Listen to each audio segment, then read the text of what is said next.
Alright, so I wanted to make a video real quick covering inline-4s. This is my favorite type of engine. I love inline-4s. You've probably come across some people that they are just diehard inline-4 fans. I've messed with my mic settings, so if this sounds absolutely terrible, and when I get up on the interstate, if there's still wind noise, I'm sorry. I didn't do my best, but you know, I tried something to try and fix this, so hopefully this will do it. And I just kind of want to show what makes these engines so special. Why are the inline-4 guys such diehard inline-4 guys? Why, when the ZX4 came out, did you see a bunch of people say, oh, I'm dropping everything, I'm getting it? Because in your mind, you see it on paper and you see a somewhat heavy bike with a weak engine, you know, relatively, that's expensive as hell. Why would anyone buy that, right? It seems counter to everything you've seen. Why would I not just get the P-Twin? Why would anyone be excited about that bike coming out? And the truth is, people that like inlines love inlines, right? Love them. And I'm going to go over, once I get up here, show you kind of one of the selling, what makes an inline an inline. And what makes an inline is the power band on these bikes. It's the feel of it, and it's the way that it never stops getting stronger, okay? Unlike, let's say, a V-twin, which has a peak on its power band, right? Its peak is going to be maybe 4K RPM. After 4K, you can feel the bike get slower and slower and slower. It gets breathy, is the way it's described. On an inline, there's been a bunch of these little electric bikes around recently. I don't know why those have become so popular. But on an inline, right? So I'll drop it down to first and watch how my RPMs will climb. Notice how they get faster, faster, and faster, right? Whoop, brought that front wheel up. Faster and faster, faster, right? I feel like I am taking off into the next dimension. Whoop! That is something that no other engine has. Nothing else gives you that feeling of whoop, of boom, right? It's so unique. It's so much fun. And as I sit, right, we'll go back down to first, and we are at 45 miles per hour at 7K RPM. Let me get around this bend here. This bike is funny, man. I swear to you, every single time I get on it, it changes a little bit. I don't know why that front wheel decided to start coming up there of all times. Yeah, the front wheel's starting to come up on her now. And I still have all the electronics on, I usually do. R1 is a finicky little creature.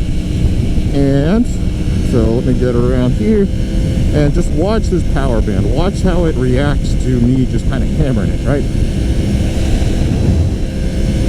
So we'll get up. And you see that RPM range just, it explodes how quickly it starts climbing. Hopefully that's visible. And I'll slow down as soon as I can confirm. That is not a cop. I believe that is a Volvo or a Lincoln. I can never tell for whatever reason. Alright, so same thing. Alright, there's red line. That's not even wide open, right? That's just holding open the throttle, basically. That's letting her climb on its own. So if we do it again, I guess I should probably cover my I'll cover my rear because she's feeling extra finicky today. Alright, so clear it up here. We're going to run it up to red. So same thing, if we go wide open, see that power band just whoa. It's so much fun. It's so unique. It's so much different than any other type of bike, right? I love that. I love that. At no point in this band does it get weaker. There's nothing in this bike that will feel weak. It never gets weaker. It never slows down. It just keeps going. It is hilarious. It is absolutely hilarious. And don't do, you know, my speed. I'm gonna have to try and figure out how to blur that out, I guess. But it's awesome. I mean, it's truly just this insanely hilarious experience where you can do this, right? So we kick it down to first again, and we'll go and we'll hammer it. Right? I love that so much. I could sit out here and do this all day. Right? And we're barely even waking this bike up. You can't do that on a P-twin. You can't do that on a triple. You can't do that on a V-twin. That just ramping, like holy shit feeling is so much fun. It feels so good. right? I like that I slept great last night. I've been sleeping like shit recently, but I like it's a good day. It's a nice, weather's nice out here, blah, blah. Anyway, that is what makes these bikes so fun, is that just vroom, that you get to experience. No other engine on the market will give you that vroom that an inline will. And the other big selling point of these bikes, and this is something that I absolutely adore about inline, and this is going to be the elasticy feeling of the power band. If you've never sat on, you know, this is one of those descriptor words that the first time someone actually, oh, we're all running low on gas. Damn it. If you're, this is going to be one of those descriptor words where you're like, what could elasticy possibly mean? The first time you sit on an inline, you're immediately going to say, oh, they chose a good word for that. It's one of those scenarios, right? So I'll show you. Let me get up here a little bit. I need to figure out, oh, I should have turned right there. That would have been the money. Oh well.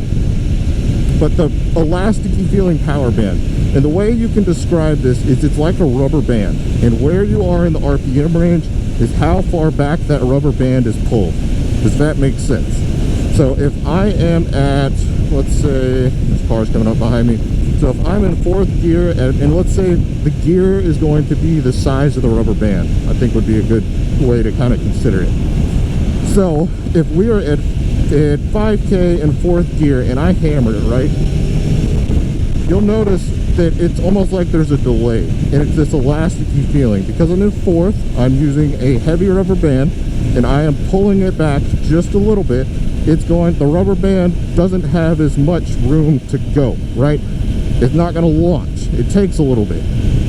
If I am in 3rd gear, right, and we're now at 50 miles per hour, and I hammer it, I'm going to be pulling the rubber band back, and it's going to launch, right?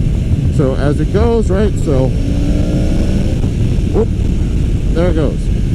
So that's 3rd gear. Then we'll drop it down to 2nd. We'll do the same thing. So if we're in 2nd and we just open it up, and hopefully you can hear that too, because the engine is one of the other things that makes these things so hilarious. It just screams back at you. But right, so it's, you hear the engine kind of going, wah. That's not my hand. My hand, I'm slapping my throttle open and holding it. That's the bike catching up. That's the elasticy sound, the elasticy power band I'm talking about, where you're pulling a rubber band back and it's letting go. So it's the rubber band accelerating out, right? So if we drop it down to 1st, and I don't actually know where I'm going. I've never been this far down this road, and I also have a dog here in my mouth. Oh, we're going downtown. Okay. So 1st gear, right? Hopefully this is curable. Make it around this turn. This little front wheel is a feisty one today, right? So I'm at 7K, right? It's going to, that rubber band,